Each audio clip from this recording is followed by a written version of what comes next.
Both Barcelona and Napoli are in utter disarray. If you ask either of these fan bases heading into their midweek matchup in the Champions League, both of these fan bases will say that they're the underdogs. So let's preview this Champions League meeting between the two most recent winners of their respective leagues and try to figure out the favorite for this tie.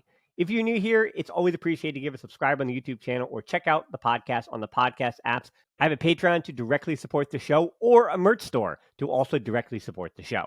If you're watching this, you're probably watching this from the Barcelona perspective, so let's dive into understanding Napoli first. Napoli is all the way down in ninth in the Serie A table, a whopping 27 points off of Inter Milan at the top of the table. They've only scored 33 goals in the league and have conceded 28. Though in their defense, they had some close call losses even recently, losing 1-0 to AC Milan 2 weeks ago and losing in January to Inter in stoppage time 1-0 in the Supercoppa Italiana final, after a second-half red card sent them down to 10 men. And they've been doing all of that without Victor Osimhen, who's been away for the last month plus at the Africa Cup of Nations due to Nigeria getting all the way to the final, where they ultimately lost 2-1 to Cote d'Ivoire.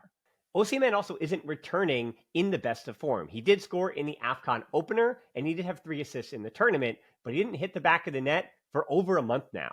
For Napoli, he's only scored 8 total goals this season, albeit in 18 appearances. A hamstring injury and then the AFCON basically sums up his season. Remember, he had 31 goals, though, in 39 games last season. So for Kool-Aid's complaining about Lewandowski's drop-off, Osimhen is 25. And unlike Lewandowski, he's had to deal with stupidity from Napoli's own social media team, as well as teammates' agents. And he could be as good as gone in the offseason. I'll repeat, things are not going great in Naples, and that is going to be a continued theme as we preview Napoli. And things not going great is probably best summed up by the fact that Napoli got rid of their manager in the last 24 hours. Walter Mazzarri was let go less than 72 hours before hosting Barcelona at the Diego Armando Maradona Stadium. The new man is 55-year-old Francesco Calzona, who is also the current coach of the Slovakia national team. And Calzona is still set to guide Slovakia in the Euros in Germany this summer. For those who want Xavi out early, I want you to look at the last 8 months for Napoli to show you what happens when, even if it's not the right man for the job, what happens to a team when you send a guy packing before you have the proper replacement. Luciano Spalletti led the team to the title last season before taking on the Italy national team job, so they had to find somebody new in the offseason, having just won Serie A. Rudy Garcia started the season in charge, but was gone by November. Then Mazzarri, who coached the team in 2009 and 2013, was supposed to be the returning guy to get them through the season. But that obviously didn't work either. Mazzarri won 6 times in 17 matches. Calzona returns to Napoli having served under Spalletti before leaving in 2022 to take on the Slovakia gig. So I do think he will get a little bit of goodwill for the fan base there. They enjoy the fact that he is a defensive-minded coach, and that is what the team wants to fix. And it must be weird to be a Napoli fan, too, to go from what seems like, in recent memory, the highest of highs to not the lowest of lows, but still pretty low. Last season's title was their 3rd in their history and their 1st since 1990. But this season, the defense has fallen off a cliff. The loss of Min Jae Kim to Bayern Munich is definitely part of it, but there has clearly been a lack of continuity and inconsistent performances. The team is healthy overall, but there are things hanging over the club and individuals behind the scenes that we don't expect other teams to have. Just drama alone are the only team that are supposed to be having these problems. I already mentioned that things could not be more dramatic with Osimhen this season, but longtime midfielder Petr Zielinski is set to lead the club over the summer, and while he's been fine, he has not been his usual best. The money that was spent hasn't produced much end product, particularly €30 million signing Jesper Lindstrom, who started just 1 game back in September in the league. Now, this week, I do find it really interesting that Barcelona was linked to the Napoli star winger Khvicha Kvaratskhelia, the 23-year-old Georgian with 6 goals and 5 assists this season in 31 appearances. Those numbers are obviously quite a ways off his 14 goals and 17 assists last season in his first year at Napoli. And just like I said with Rafael Leao last week, the market value is nowhere near what Barcelona can in any way spend. It's absurd that Kvara would be a target for Barca, and this was drummed up certainly by his agent, who has made some headlines this year for getting a bit too chatty with the media, including sparking that little issue with negative talk towards Osimhen. He is still, that being Kvara, a dangerous player though, one that could magically, of course, as you know, be the best player on the field against Barcelona in a Champions League tie. The other 2 guys to note for me, at least, are Giovanni Di Lorenzo, the right back and captain, and Matteo Politano, the right winger. because they play in Italy and not in the EPL or even in the Bundesliga or La Liga, they're kind of forgotten in the shuffle a bit by non-Italian fans. But Politano has 6 goals and 5 assists this season, the most goal contributions of anybody on the team. And Di Lorenzo is relied on to control the right wing and will likely have some space to work with if Xavi starts those 4 midfielders. And Di Lorenzo could be the guy. He could be the important figure that is the leader, we'll say, in the interim as the new manager gets reaccustomed to the squad. Those are some of the names, and I'm not going to go through the whole roster. So yeah, I might miss the guy that winds up being the difference maker, but let's at least dive into what I expect to be Napoli's starting 11. Osimhen said he's good to face Barcelona. I believe him, so I'm going to put him here on the list instead of Simeone. And I think it's a front 3 then of Kvara, Osimhen, and Politano.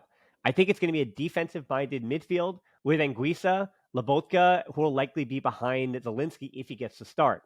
Then on the back line, I have absolutely no idea, but based on who has started, including the match against Girona on Saturday, and has been the normal starters this season, I'm going to guess that it's Mazzocchi, Ostergaard, Romani, and Di Lorenzo with Meret in net. And by the way, if I'm right, Romani, Meret, Di Lorenzo, Zielinski, and Osimhen would all be repeat starters from Napoli's 4-2 loss to Barcelona in 2022, the last time that these two met in Italy. For the Barcelona starting 11, there are obviously a ton of injuries. João Felix is questionable, and then all of Roberto, Alonso, Gabi, Ferran Torres, and Balde are all definitely out. Fortunately, Mark Yu scored a 10 of 10 goal over the weekend and will be on the bench, I'd assume, instead. So I'm hoping that Xavi goes, hey, that kid is probably in the best goal-scoring form of anybody on the team, even though, yes, Lewandowski actually did have the brace. But anyway, Mark Yu, go watch the goal. You get the point. But for the starters, I think they picked themselves with who is available. I hated that Lamine Yamal started against Celta de Vigo, and he played 96 minutes because you can't change him out, and he's so important to what they're doing right now. But that start is now in the past, and he has to start against Napoli. So I think Xavi goes 4 midfielders again, and it's Pedri or Gundogan higher up, likely Gundogan like we've seen the last time, with that 4 starting, with Lewandowski obviously in the middle. Then De Jong, Christensen as the double pivot, and Ter Stegen in net, of course, and then the back 4 of Cancelo, Kubarsi, Araujo, and Koundé. I don't know how Xavi would go about this any other way. But if he does, and he pulls something off with a positive result, a ton of credit to him, because I think he made some player that I didn't fully trust, somebody you could trust in this tie. But I also don't see how he goes with anything but this. All right, prediction time. The match is in Naples, and Barcelona have been okay on the road this season. Barcelona are in fine, okay form, and Napoli are in less than stellar form. Both teams, even results-based, the results have been better than what they've actually been doing on the field.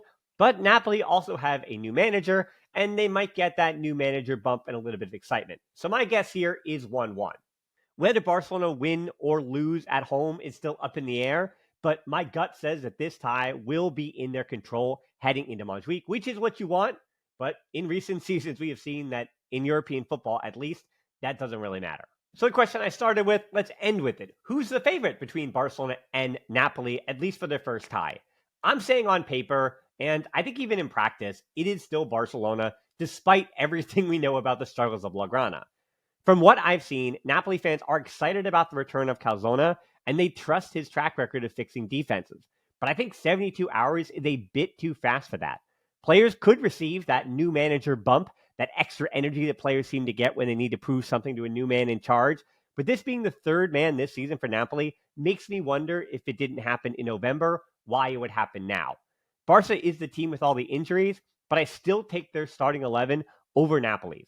And as naive as it might be, I'm saying a Champions League tie will be decided by talent, if only when comparing the two completely broken teams on paper. So I know this wasn't a longer video like you're used to or a full-length podcast, but if you could subscribe to the YouTube channel or follow me on the podcast apps, leave a good rating or help me out on Patreon, that goes right directly to helping and support the show, as well as the merch store, close Facebook group, Discord, anywhere on social media you can basically find me. But as always, until next time, and in particular, the next time I talk to you is going to be after the Champions League tie against Napoli. So look forward to that. Again, subscribe wherever you need to make sure you don't miss that post-game review. But in the meantime, until then, Forza Barca.